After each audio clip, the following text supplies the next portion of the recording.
अब भाई उन लोग ने चांदनी को दफना दिया। चांदनी का यहाँ पे अंतिम हुआ, ऐसा उनको लग रहा था।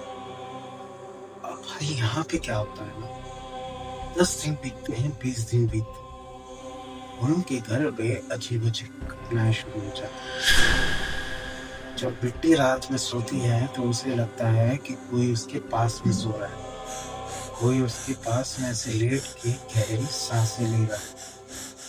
ये सब कॉन्सिक्वेंसेस बहुत ज्यादा बढ़ चुके थे। अश्विन जब काम पे जाता था तो उसे लगता था कि कोई उसके कान में आके कुछ कुछ करके उसके पापा की तबीयत अब दिन भर दिन खराब होने लग गई थी। और वो जो जगह थी जहाँ पे उन्होंने चांदनी को गाड़े थे, वो जगह से अब ऐसी वाइब आती थी भाई, जैसे कि वहां पे कुआं हो और सब लोग उसमें गिर के मर जाए, ऐसे उनको फीलिंग आती थी। वो लोग एक पंडित को बुलाते हैं और अपने घर का शुद्धिकरण कराते हैं। शुद्धिकरण कराने के टाइम पे पंडित कहता है कि ये डायन अब तुम्हारे घर पे एक आत्मा बन के बैठ रही है, इसकी बॉडी जितनी जल्दी हो सके निकालो और इसका अंतिम क्रिया कर दो। अब भाई अश्विन कहता है कि पापा को कि पापा हमें इसकी अंतिम संस्कार कर देनी चाहिए। उसके पापा भी एग्री होते हैं। एक रात को 1:30 बजे के करीब वो लोग अपनी जल खोदते हैं और उसमें से देखते हैं तो इतने कीड़े बाहर आते हैं, ऐसे कीड़े जो उन्होंने पहली बार देखे थे। वो जमीन से वो कीड़े बाहर आते हैं और इतनी भयानक बदबू आती है भाई कि इंसान सूंघते ही मर जाए। वो लोग उसकी हड्डियां देखते हैं तो हड्डियां भी ऐसे सड़ चुकी थी ना भाई, अब हड्डी तो सड़ती नहीं है बट आधी डिकम्पोज हो चुकी थी इतनी जल्दी। वो लोग वो हड्डियों को जमा करते हैं, एक कपड़े में बांधते हैं और शमशान घाट की तरफ निकल जाते हैं। शमशान घाट पे वो पंडित को भी बुला लेते हैं और भाई उसकी हड्डियों का अंतिम संस्कार कर देते हैं।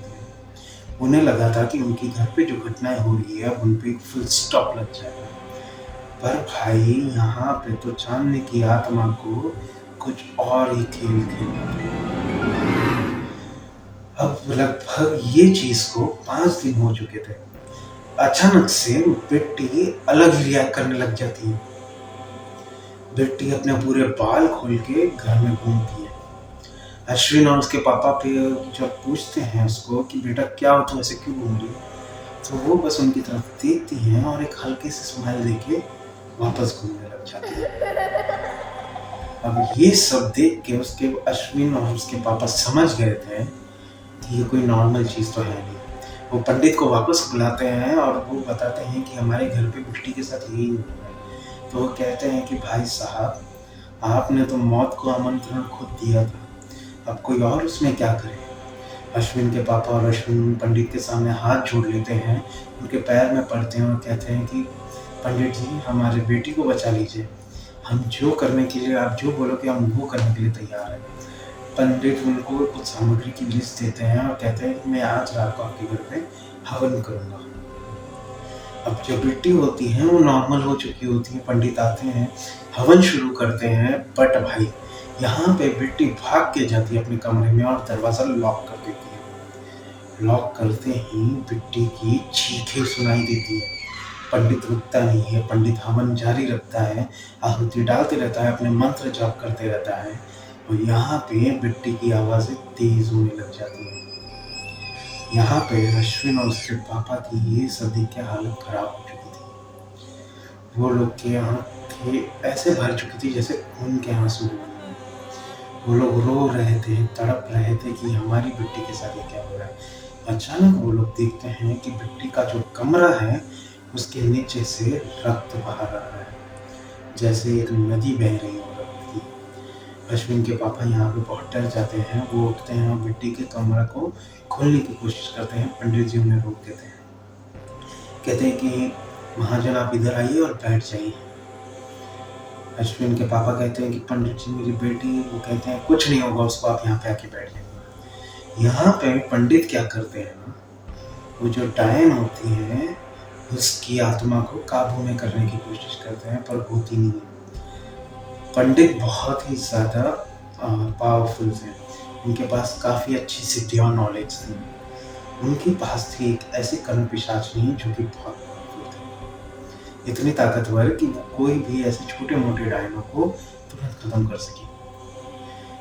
यहाँ पे पंडित एक बात कहता है अश्विन को कि अश्विन, मैं तुम्हारी बहन को तो बचा लूँगा, पर मेरे पास जो कर्म पिशाचिनी है, उसे एक साधक की ज़रूरत है। एक ऐसे साधक की जो उसे संतुष्ट कर पाए और जो उसे खुश कर पाए। वो कर्म पिशाचिनी तुम्हें सब कुछ देगी, पर तुम्हें उसको अपनी ज़िंदगी भर अपने साथ रखना पड़ेगा। यहाँ पे अश्विन के पापा कहते हैं अश्विन को कि बेटा कर ले, तू इसे साध ले, तो इसको रख ले अपने पास, अपनी बच्ची बच जाएगी। अश्विन ऐसा ही करता है। अश्विन कहता है ठीक है बाबा जी, मैं साधने के लिए तैयार हूँ।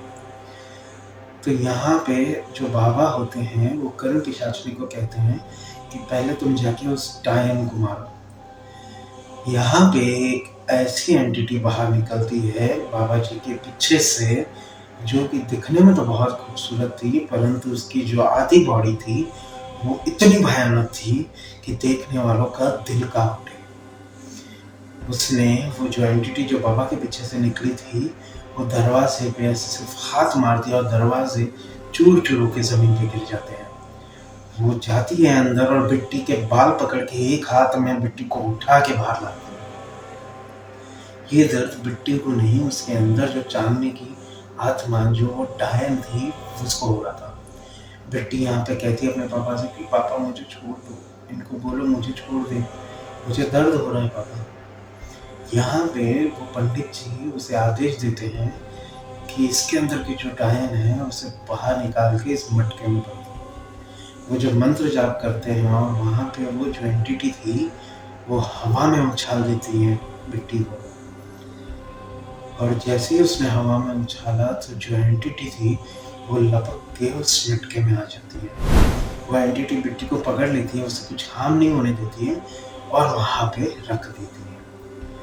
और अश्विन की तरफ देख के वो एक एंटिटी एक स्माइल देती है और फिर से पंडित जी के अंदर समा जाती है। यहाँ पे जो चांदनी की जो आत्मा थी, वो जो डायन थी, वो मटके में बंद हो चुकी थी। पंडित जी उसके ऊपर एक लाल कपड़ा डालते हैं, उसे वो जो हमारे हाथ पे जो बांधते हैं कभी-कभी, पता है आपको, पूजा के बाद एक रंग-बिरंगी धागा सा आता है, मुझे उसका नाम याद नहीं आ रहा। उससे उस मटके को बांध दिया और भाई उन्होंने कहा कि ये मटका मैं लेके जा रहा हूँ, अब तुम्हारे घर पे ऐसा कुछ नहीं होगा। और वो अश्विन को अगले दिन अपनी कुटिया पे बुला लेते हैं। अश्विन अगले दिन अपनी उनकी बाबा जी की कुटिया पे जाता है पंडित जी की, और वो कहते हैं कि तुम 3 दिन की साधना करनी पड़ेगी तुम्हें, क्योंकि ये जो कर्म पिशाचिनी है वो पहले से ही तुम्हारे साथ जाने के लिए तैयार है। तो अश्विन कहता है ठीक है बाबा जी, मैं करूँगा। पर बाबा जी की बातें सुन के अश्विन तो सोच में पड़ गया था कि ये कैसी आफत मैंने अपने गले लगा ली। बाबा जी कहते हैं कि तुझे 3 दिवस तक अपने मल-मूत्र का भोग करना होगा। उसे अपना ही मल-मूत्र ग्रहण करना पड़ेगा।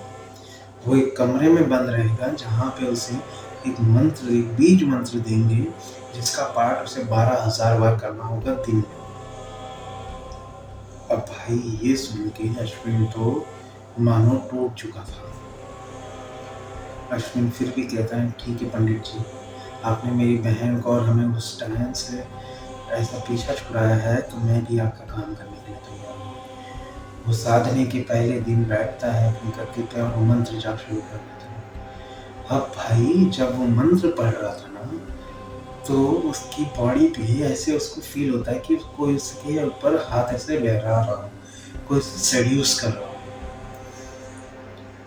अब भाई उसके कान में दूसरे दिन साधना के उसके कान में सुनाई देता है कि अश्विन, मैं तुम्हारे साथ ही रहना चाहती हूँ। तुम मुझे भा गए हो, तुम मुझे बहुत पसंद आ गए हो। मैं तुम्हें सब कुछ दूँगी, पर तुम्हें मुझे संतुष्ट करना पड़ेगा। अश्विन ये सुनता है, पर वो अपने मंत्र रोकता नहीं है। उसने दूसरा दिन भी कंप्लीट कर लिया था। अब आई थी तीसरे दिन की बारी। वो फिर से गद्दी पे बैठता है, अपना मल-मूत्र ग्रहण करता है और बीज मंत्र शुरू कर देता है।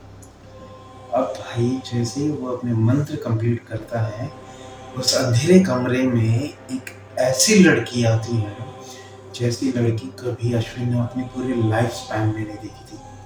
इतनी खूबसूरत लड़की जैसी दुनिया में एग्जिस्ट ही नहीं करती है।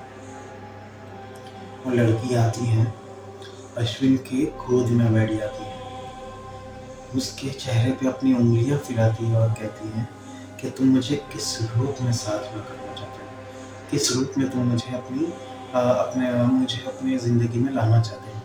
तो अश्विन कहता है कि मैं तुम्हें माँ के रूप में तो नहीं देख पाऊँगा, मेरी बहन पहले से ही, और मुझे इतना तो पता है कि तुम जिस रूप में आओगे उस शख्स को मेरी ज़िंदगी से मार डालोगे। यहाँ पे कर्ण पिशाचिनी उसके गाल पे एक किस करते हुए कहती है कि तुमने एकदम सही कहा। तो अश्विन कहता है कि मैं तुम्हें अपनी वाइफ के रूप में लाना चाहता हूँ। कर्ण पिशाचिनी कहती है कि ठीक है, मैं हमेशा आपके साथ रहूंगी, पर आपको मुझे कुछ वचन देना पड़ेगा। आप मुझे कभी छोड़ोगे नहीं और मेरी बात कभी भी एक्सेप्ट करने से भागोगे नहीं। आपको मेरी हर बात माननी पड़ेगी। अश्विन कहता है ठीक है, मैं आपको वचन देता हूँ, मैं आपको कभी नहीं छोड़ूंगा और आपकी हर बात मानूंगा। अब भाई सबको यहाँ पे लग रहा होगा कि अश्विन ने कर्ण पिशाचिनी को साध के अपने सर पे आफत ले ली है, पर नहीं भाई। हमेशा जो एंटिटीज होती हैं वो हमेशा बुरी दिखाई गई है, काफी ज्यादा बुरी दिखाई गई है, पर यहाँ पे वो जो कर्ण पिशाचिनी थी उसने अश्विन की जिंदगी पलट दी थी।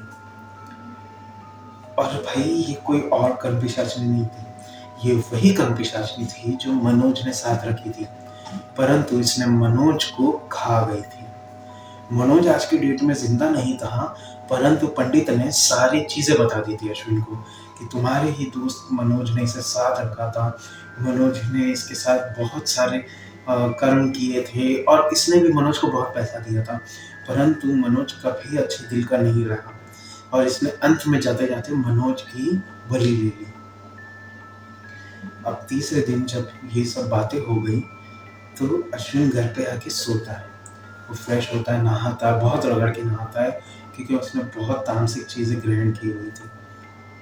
अब भाई जैसे ही रात होती है, कर्ण पिशाचिनी उसके कमरे में एंटर होती है, वो उसके हाथ पकड़ती है और कहती है कि आज से मैं आपको सभी लोगों का भूतकाल और जो चल रहा है प्रेजेंट वो बताऊंगी, परंतु इस चीज का आपको सदुपयोग करना पड़ेगा क्योंकि आप पहले से ही बहुत अच्छे दिल के हो और आप पहले ही भुगत चुके हो, तो मैं आपकी बलि नहीं लूंगी। यहाँ पे अश्विन के दिल को थोड़ी शांति मिलती है। और भाई यहाँ पे कर्ण पिशाचिनी एक और बात कहती है कि अगर आप चाहते हो कि मुझे इंसानी रूप में पाओ तो मुझे एक साधना में मदद करो, अगर मैं वो कर लूंगी तो आपके सारे परिवार वाले मुझे देख पाएंगे और मैं आपकी जिंदगी में एक औरत बन के आ पाऊंगी। अश्विन पंडित से कहता है ये सारी बातें मुझे कर्ण पिशाचिनी ने बोली है। पंडित कहता है कि शायद इस कर्ण पिशाचिनी को तुमसे लगाव हो गया है, इसे शायद तुमसे मोहब्बत प्यार हो गया है, तभी ये तुम्हारी जिंदगी में एक औरत का रूप भी लेके आना चाहती है। तुम इसकी मदद कर दो, शायद तुम्हारा ही भला हो जाए। अब भाई जब वो कर्ण पिशाचिनी की साधना चलती थी, उसका घर मानो चीख के तड़प उठता था। उसके पापा और बेटी सब एकदम सदमे में रहते थे कि उसके घर पे ये हो क्या रहा है। लगभग 18 दिन के बाद उनके घर पे एक लड़की आती, इतनी प्यारी लड़की, इतनी खूबसूरत लड़की जो आज तक उसके परिवार ने कभी नहीं देखी थी। अब भाई एक चीज थी कि वो अपने घर पे पूजा पाठ और भगवान की फोटो नहीं रख सकते थे। कर्ण पिशाचिनी जो थी उसने पहले ही कहा था कि अगर मैं आपके घर पे रहूंगी तो आपको जो स्पिरिचुअल चीजें होती हैं उनसे दूर रहना पड़ेगा।